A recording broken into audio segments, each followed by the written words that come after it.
I don't go on Facebook that much, but I do go on from time to time, and last year something really strange happened. One day I went on Facebook for the first time in probably a couple of weeks. When I did, I saw that I had one new friend request and clicked on it to see who it was. The person appeared to have the same exact profile as me. They had the same name as me and the same profile picture. It was like they were pretending to be me. I clicked on the profile, assuming it to probably be a bot, but this was really strange. There was not a whole lot that I could see right away on the page, so I accepted the friend request to see more. After I did, I saw that this person pretending to be me had posted several of the same pictures that I had on my page, but this profile only had one friend, which was now me. I was still thinking that it was a bot of some sort, and this was really weird. I sent a message to the person saying, "What's the meaning of this?" They responded back rather quickly, saying exactly what I had sent to them. "What's the meaning of this?" I asked who it was, and they wrote back the same thing, just imitating what I said. It was really weird. I figured at this point that it was probably some kind of a prank. I got off of Facebook and texted a few of my friends about it. However, when I did, none of my friends admitted to it and didn't seem to know what was going on. I know my friends pretty well, and they all seemed genuinely confused. The next day, I was really curious as to who it was, so I went back on and sent another message to the page. This time, hoping that it was a joke somebody was playing on me for some reason, I said, "This is a funny joke, but seriously, who are you?" The page responded just saying, "This is not a joke." They finally said something other than just what I had said to them. I asked them to stop pretending to be me, saying that it was really weird. They responded saying, "Okay, I will just take your account then." I didn't know what they meant by this, but I was annoyed and I blocked the page right then and there. I thought that was that. The next day, however, I got a Facebook notification randomly saying that several people had liked my photo. I hadn't posted anything lately, so I went on to see. That's when I realized that my account had been hacked. There was a picture posted to my account. It was my profile picture, but put through several filters, and it looked really weird. Whoever was behind this said they would hack my account, and they did. I really couldn't believe it. I quickly deleted the post and then changed my password. I hadn't told my previous password to anyone, so I don't know how they would have even known it. After that, I didn't go on Facebook for a long time, and also strangely, the person never hacked into my account again or sent me another friend request or message. I still don't know who did that or why. It's very mysterious.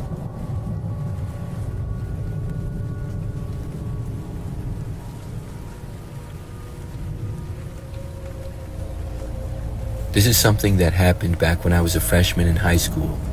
I'm also a female, and this was about 10 years ago now. So the story begins when I got this friend request from a random guy on Facebook. I looked at his profile and saw that he appeared to be around my age, and we did have a couple of mutual friends. His profile said he went to a different high school, but it was one that was nearby in just the next city over from mine. I accepted the friend request because of this, and I was also slightly curious of how the guy knew about me. For the most part, he looked like a pretty typical kid though. Not long after I accepted his friend request, he sent me a message saying hi. I said hi back to him, and we started having a basic conversation. I don't recall everything said, but the conversation continued into the next day. I remember that's when he asked me if I wanted to hang out with him. Now, I had only just met him, and we went to different schools. He seemed nice to that point from talking, and I almost said yes, but then I ended up saying no at that point because I just didn't know him well enough yet. He said maybe some other time, and I said yes to that, but not making any official plans. For the rest of that day and into the next, we continued to talk on and off. Well, the next day, later on, after I got home from school, he told me that he was going to come to my house and pick me up. Once more, I did not feel comfortable to hang out with the guy yet. I told him that I would not be able to, but he didn't respond to me for a while. About 20 minutes later or so, he told me to come outside, saying that he was there. I got a bad feeling about it, and also realized now that this guy must be at least 16 years old if he was driving around. I walked over to the front of the house and saw that there was a car parked out on the side of the street. It was a red four-door sedan that was kind of old looking. However, the windows were rather tinted and I could not see inside. I was really surprised that he had driven all the way to my house. At first, I felt kind of bad for him to drive all that way and not hang out with him. We had been talking for a few days, and most likely he wouldn't be a bad guy, so I almost walked outside and got into his car. But my parents were also home, and I would have to tell them where I was going, and I didn't think they would want me to go with this guy. After thinking about it for a minute or two, I decided not to go. When I said maybe we'd hang out another time, I didn't mean just drive to my house. He texted me on Facebook a couple more times, urging me to go outside already. I told him that I had some other place to go though, which wasn't true, but I didn't know what else to say. Eventually, he said okay, and he drove off. After he left though, I got the realization that I never told him my address. It sort of creeped me out that he knew where I lived. I didn't know how he would know this. We did have mutual friends on Facebook, so possibly he knew one of my friends and asked them. Either way, I was much less comfortable even talking with this guy anymore. However, despite that very same night he continued to send me messages. I remember that this was several hours later, probably 9 or 10 at night. He asked me where I was and what I was doing. I told him that I was just in my room doing homework, which I was. After that, he did not respond right away. I don't remember what assignment I was doing, but I was pretty focused on it. I sat at my desk in the corner of my bedroom. About 20 minutes later though, I heard this car driving down the street slowly outside. My bedroom was at the front end of the house, and I could see out to the street. We also lived in a pretty quiet neighborhood, and at this hour, it was rare for somebody to drive past. So hearing a car driving slowly just got my attention for some reason. I remember lifting up the blinds and glancing out the window. When I did, I saw this car moving very slowly and sort of pulling over to the side of the street, across from our house and a little ways down. That's when I realized this was the same red car with the tinted windows.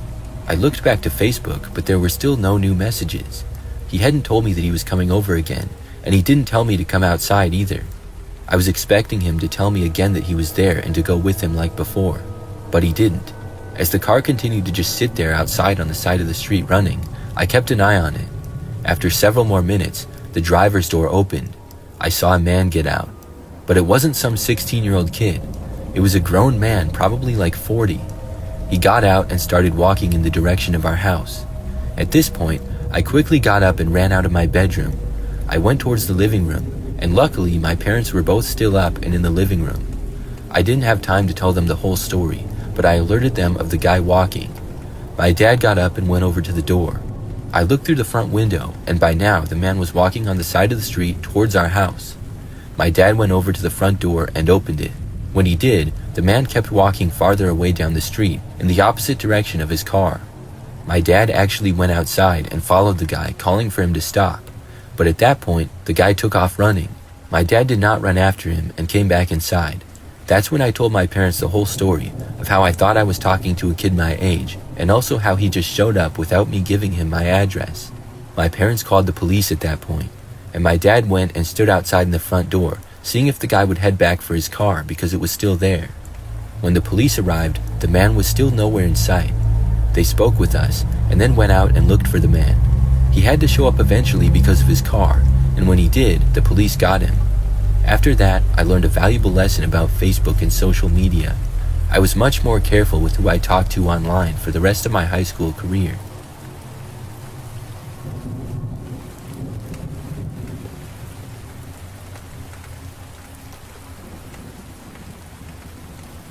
I live in a quiet neighborhood with my wife. Our community has a group page on Facebook that many residents are in. The page is used to post any news in the community, and anybody can post there. Sometimes people will post things like animals seen in their backyards, or that they're having a yard sale. Other times things like community events are posted there, or possibly pictures of the weather. But every now and then, if suspicious activity or crimes happen, that's where people post about it. However, that's been pretty rare, because our area has always been considered to be pretty safe. In the years that I've been a part of the Facebook group, the craziest crimes I remember was when a police chase cut through the town once, or another time somebody's garage got broken into. Well, one morning I went onto the Facebook page and saw a post that was concerning. It was talking about some possible carjacking attempts and suspicious characters seen near the golf course. When I read the post, it talked of a man who lurked on the side of a certain street next to the woods. The man apparently walked out in front of somebody's car once and tried pulling open the door and then tried breaking the window. The driver was able to get away and called the police. However, when they got there, they did not find the man. Another time, less than a week later, a man was seen in that same general spot, just looking at people standing by the side of the road, and then he went into the woods. He was described as having longer brown hair and a short beard. This was especially concerning to me because our backyard is very large and goes all the way to that very same spot, so technically the guy would have been standing on my property. So the woods that he had come out of was our woods. You see, we have 5 acres, and most of the woods is going directly back behind our house. There's so much of it that we never really go far into them. I rarely go to that part of my property, and the end of the woods is the street that the people were talking about, and right across from that street is a golf course. When I heard about this, I decided to go out into the woods and look around. I hadn't been back there in a while. We have a small path through the first part of the woods, but I would say at least 90% of it is all wildland that I rarely walk through. I went out into the woods and it soon became pretty dense. After wandering around there for like 30 minutes, I hadn't seen or heard anything strange, so I went back inside after that. We were not sure why a man would be hanging out in that area, and we didn't know who it could possibly be either. Well, that very same night, my wife and I were at home. I was in the living room watching TV with my wife, and she got up to get something in the kitchen. It was probably like 10 p.m. or so. Most of our lights were off, and when my wife got into the kitchen, I remember her announcing that something triggered the light in the backyard. We have a motion detecting light in the backyard for the smaller area that's not the woods, which is a grass area and our patio. Both of us assumed it to be an animal, most likely a deer. So I got up and headed into the kitchen to see what it could be. However, we did not see anything for several moments. That is, until we saw a man walking out of the woods and into our yard. I knew right then and there that this had to be the same guy that people had been talking about. We watched from our window as the guy walked around our yard. I thought about opening a window and yelling at him, but I didn't. We moved back as the man walked closer to our house. We didn't really think he could see us because our lights back there were off, but I wasn't sure. That's when I got out my phone and dialed 911. The guy then walked over to our back door and tried opening it. Thankfully, it was locked. He then walked back out into the yard and eventually over to our shed in the corner of the backyard. Then he went inside of it. I told police that the man was hiding inside of our shed. They did not take long to respond and got there just minutes later. They went to the shed and tried to get the man to come out for a while. There were several things in there that he could use as a weapon. After probably almost 20 minutes, eventually they got the guy to come out of the shed. I learned that just a little bit before we had seen him in our backyard, he had tried to carjack somebody else on that same road before taking off into the woods. The police were already called about that incident. That must have been why they got there so fast, and that also must have been why he was trying to get inside of our house and then hid inside of the shed. I'm glad that my wife noticed the light coming on and that we saw him. If not, he maybe could have gotten away with it. Looking back, it makes me wonder if the guy had been living in our woods for a while or something. I'm not sure why he chose that spot, but he had been seen there multiple times. It was very creepy.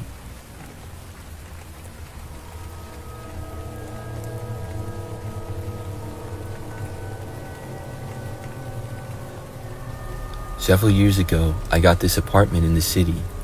It was a 1-bedroom, 1-bathroom place. I lived on the 2nd floor and towards the end of the hallway. When I moved in, I never really saw any of the neighbors in the building and it was mostly quiet. Well, one day after living there for about a month, I got a friend request on Facebook from a seemingly random guy. I did not recognize him or know who he was, and we did not have any mutual friends, so I declined his friend request. The next day, he sent me another friend request, this time with a message telling me that he was my next-door neighbor. I accepted the request this time, not knowing who he was. I told him that I didn't know that and I had never seen him. He said something like that was fine. So I remember that after that, I was a little bit confused as to how he had found me, because I had literally never seen this guy at all, and I didn't know how he would know my name and find me on Facebook. But overall, I didn't really give that much thought to it. As the next few weeks went by, I never saw the guy out in the hallways or anything, but he occasionally would message me on Facebook. He would randomly ask me what I was doing, or he would ask me how my job was, things like that. At first, I thought he was just a nice or friendly guy, but eventually it seemed a little weird. I think it was just because of how random the times when he would message me were, and his replies were also a little bit strange, and he would ask me questions like he had known me for years, and mention things that I didn't know how he knew. Like one time, I went home to my parents for the weekend. Later on when I was back, he asked me if I had gone to my parents. I really didn't know how he knew that. He told me that he just guessed, but it seemed weird. One night though, things took a really crazy turn. It was really late, and I was just going to bed. At probably 11 p.m., I saw that he sent me a message. It said, "What are you doing?" I was tired and did not bother to open it or respond. Instead, I just got ready for bed and then went to sleep. But as I was trying to fall asleep, I heard my phone vibrating several more times from notifications. I got curious and I looked at it to see several more messages from my neighbor. He was saying things like, "I know you're home," and "I need you to answer me now." He always seemed kinda strange, but never texted like this before. I responded asking if he was okay and what was going on. He told me that he wanted to come over, and I said that I was really tired and I was going to sleep. I asked him if anything was wrong, and he said no, he just wanted to come over. I told him no, I was busy, and then I put my phone down, but he kept sending me more and more messages. I turned my notifications off, knowing that he was just going to keep sending me stuff. Then I ignored it and I went to bed. However, not long after this, I woke up to the sound of banging on my door. It was my neighbor, and I saw on Facebook that he sent me at least 20 more messages demanding to be let in. He was loudly knocking on the door and trying to open it. I went over to the door and yelled from the other side that if he didn't leave, I was going to call the cops. He still didn't leave though. Instead, he just demanded that I let him in.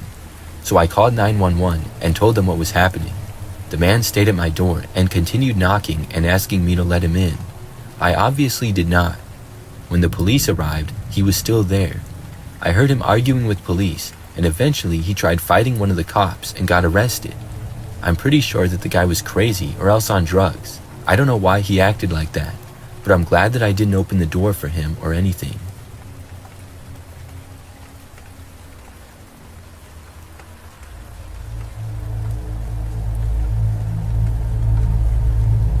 Something really weird happened a couple of years ago. I went on Facebook one day to see that I had a new message from a woman. I did not know this woman, but apparently I was friends with her. I had quite a few Facebook friends though, because I had my account for over 10 years. There's a good number of people that I don't exactly remember how or when I became friends with them. So anyways, this woman messaged me saying hi, and when I said hi back to her, she started a conversation. It seemed pretty random, so not long into the conversation, I asked her how exactly we knew each other again. She just replied saying school. Now, I did not remember her from any school that I had gone to. I just said okay, and then she continued to talk to me. She asked me where I lived, and I stupidly told her the city that I lived in. She said that she lived not that far away. Well, the conversation sort of dried up a while after that, so we stopped talking to each other. Overall, it was kind of weird, but not a huge deal one way or another. But something else happened. That very same night, I was in the living room pretty late. I lived alone during this time in a duplex house. At about 11 o'clock, I remember hearing this sudden knock at my front door. Obviously, I wasn't expecting anybody, and I really had no idea who it could be. I walked over to the window and looked out, but when I did, I was very surprised. What I saw was 4 large men dressed in all black standing outside of the door. One of them knocked on the door again as the others stood around. I was really surprised by this and didn't know what to do, but obviously I was not going to open up the door to these guys. Instead, I just kept watching them from the window. After knocking once more, 2 of the men walked away and the other 2 stayed there. Then one of the men at the front appeared to take out a crowbar. That's when I called the police. I realized that they were likely going to try to break in. I moved away from the window, and at that point, I heard somebody trying to open the back door to my place. I realized that must have been where the other 2 guys went. So when that happened, I feared that some of the men would be able to get in, if not all of them. The police were on the way, but I didn't know if the men would break in before that. I went around the house and found my baseball bat and held it up for protection. Hopefully those guys didn't have guns or anything and I could take them with the bat, although there were 4 of them and 1 of me. I heard the men at the front door as well as the men at the back. After 2 or 3 minutes, they were still not in. I went to the middle of the house, basically as far away from the men as I could get. The sounds of them messing with the doors went on for a while. However, they didn't get in. Soon, the noises stopped altogether. I heard them moving away, and a short time after that, the police arrived. The men must have run away after hearing the police. Unfortunately, they were able to get away. They did some damage to my doors, and probably a few more minutes and they would have gotten in. I'm grateful that the police got there when they did. After that though, I didn't connect the dots between the random message on Facebook from the girl. I thought that the guys just randomly tried to break into my place for some reason. But after that, I remember the next time that I went on Facebook and saw my messages, I noticed that the girl had blocked me. I couldn't even click on her profile anymore. I don't think this was a coincidence. She had asked me where I lived, and I had a picture with some friends out front of my building where you could read the numbers. I think she was somehow involved, and I told police that, and they said they would investigate. But I don't even know if that account was her real name or not. I wish I could remember when exactly we became friends on Facebook and stuff. I'm not sure what the deal was there. I'm just glad that I haven't seen those guys since then.